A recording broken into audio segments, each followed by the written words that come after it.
है गाइस, आपका स्वागत है आज की एक और एक्साइटिंग वीडियो के अंदर। और आज की इस वीडियो में हम बात करने वाले हैं अपने देश के 15th of president Draupadi Murmu का।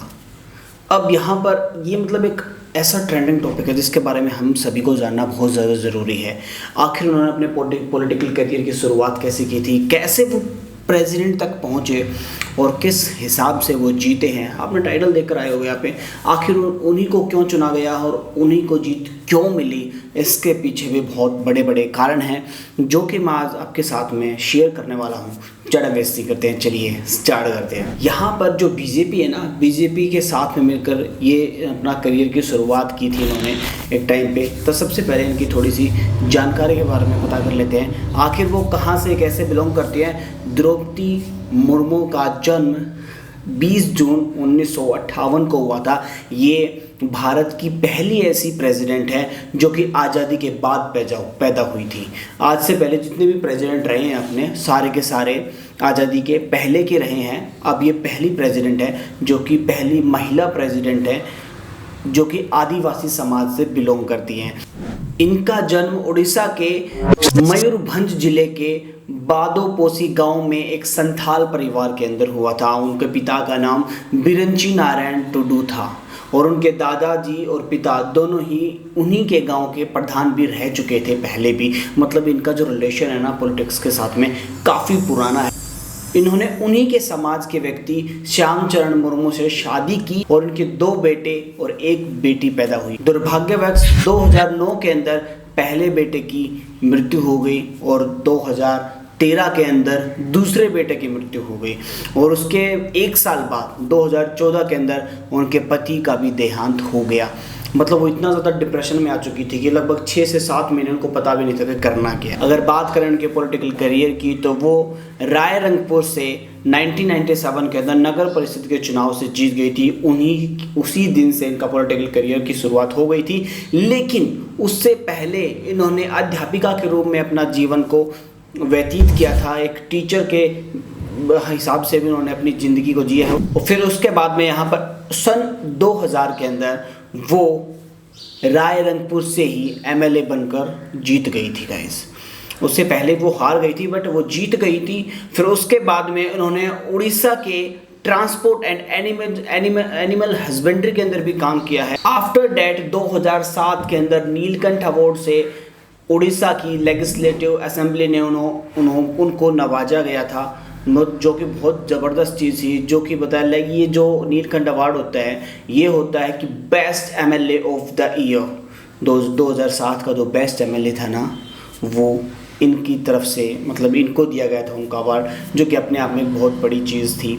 ये मतलब काफ़ी सारी प्रताड़नाएँ, काफ़ी सारी ऐसी कठिन परिश्रम से निकली है ना। जैसे कि ये देहांत हो जाना उनके 2 बेटों का और उनके हस्बैंड का, बाद में फिर अपने आप को संभालना, घर चलाना, काफ़ी सारी चीज़ें रहती हैं गाइस। तो ये सारी चीज़ें उन्होंने अपने जीवन में देखी हैं, समझी हैं, इनके ऊपर अपने आप को मोटिवेट किया है, अपने आप को आगे बढ़ने का प्रोत्साहित किया है और आज देख लो आप कहाँ पर हैं। ये एक बहुत बड़ी चीज़ है। अगर मैं बात करूँ 2015 में इनको झारखंड का गवर्नर भी बना दिया गया था झारखंड सरकार की तरफ से, जो कि बीजेपी की तरफ से हुए थे।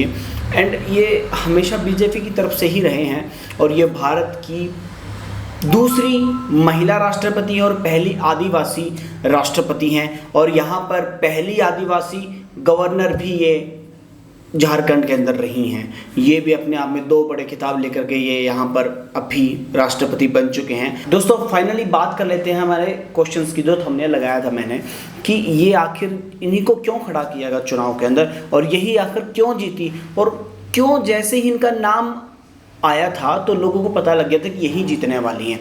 तो काफ़ी सारे लोगों के मन में ये सवाल था। तो मैं आपको पहले ही क्लियर कर दूं, बीजेपी एक ऐसा कैंडिडेट को ढूंढ कर लाती है जो ना चाहते हुए लोगों के मन में बस जाता है। जैसे कि अगर हमें प्राइम मिनिस्टर मोदी की बात कर ली जाए या फिर अपने योगी आदित्यनाथ की बात करें, जो मतलब एक बहुत बड़े चेहरे के रूप में उभर कर आए हैं। तो ऐसे ही अगर मैं अपने मनोहर लाल खट्टर की बात कर लूँ, मैं ये शब्द क्यों ले रहा हूँ, क्योंकि इनके आगे पीछे कोई नहीं है।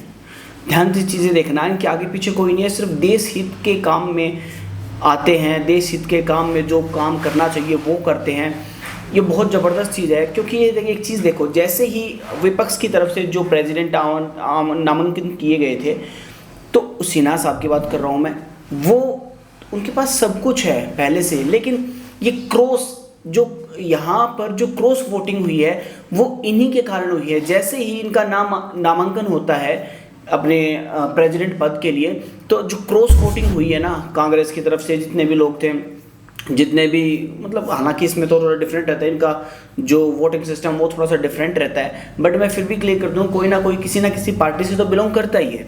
तो ऐसे ही यहाँ पर जो क्रॉस वोटिंग हुई है दूसरी पार्टियों की तरफ से, वो सिर्फ इसी बात को लेकर के हुई है। काफ़ी सारे लोगों ने, काफ़ी सारे एमएलएज ने तो यहाँ पे कॉन्फ्रेंस भी किया है कि हाँ हमने इनको वोट दिया है, इसलिए दिया है। बहुत सारी चीज़ें हैं, झारखंड में भी काफ़ी सारे एमएलएज ने कॉन्फ्रेंस किया है, एमपीज ने कॉन्फ्रेंस किया है कि हमने, एक तो सबसे पहले हमारे प्रांत से हैं, झारखंड से हैं, दूसरा जो झारखंड के अलावा वो क्या बोल रहे हैं कि एक ऐसा कैंडिडेट निकल कर आ रहा है जो कि बहुत ही मतलब नीचे स्तर से उठकर आया है। ऐसे लोगों को मौका देना, ऐसे लोगों के साथ काम करना बड़ा मज़ा रहता है, क्योंकि डाउन टू अर्थ जो रहता है वो बहुत जल्दी प्रोग्रेस करता है, उसको सारी चीज़ें पता रहती है नीचे से लेकर के ऊपर तक के। और रही बात उनकी शिक्षा की, ये बीए कर चुकी हैं। आप बताओ कमेंट सेक्शन में आपको क्या लगता है, बीजेपी ने जैसे इसका नामांकन किया था ना, जैसे ये बताया था कि द्रौपदी मुर्मू खड़ी होने वाली है प्रेसिडेंट पद के लिए, तो काफ़ी सारे लोगों ने उनके बारे में रिसर्च करना स्टार्ट कर दिया था। काफ़ी सारे लोगों ने ये देखा कि हाँ रियल में कुछ ज़बरदस्त है कोई अपने देश के हित में काम करने वाले। इससे पहले जो अपने प्रेसिडेंट थे वो भी दलित समाज से बिलोंग करते थे, और रियल में काफ़ी ज़बरदस्त चीज़ थी यार वो भी। आप बताओ कमेंट सेक्शन में आपको क्या लगता है इस निर्णय के बारे में, अब देश के हित में कितना अच्छा काम होने वाला है, नहीं होने वाला है। और वैसे भी देखा जाए तो आदिवासी समाज अपना काफ़ी ज़्यादा पिछड़ा है, शायद अब वो थोड़ा बहुत ठीक हो सकता है। काफ़ी ज़्यादा स्वागत किया है लोगों ने पूरे देश में, हर वर्ग के लोगों ने, चाहे स्वर्ण समाज की बात कर ली जाए, चाहे निम्न वर्ग की बात कर ली जाए, जो मिडिल वर्ग की बात कर ली जाए, सभी ने उनका आदर सम्मान किया है। और यहाँ पर आप बताओ कमेंट्स में आपको क्या लगता है कि देश हित में कितना अच्छा काम हुआ है, नहीं हुआ है। इस मिलते हैं नेक्स्ट वीडियो में। Thanks for watching, have a nice day, जय हिंद।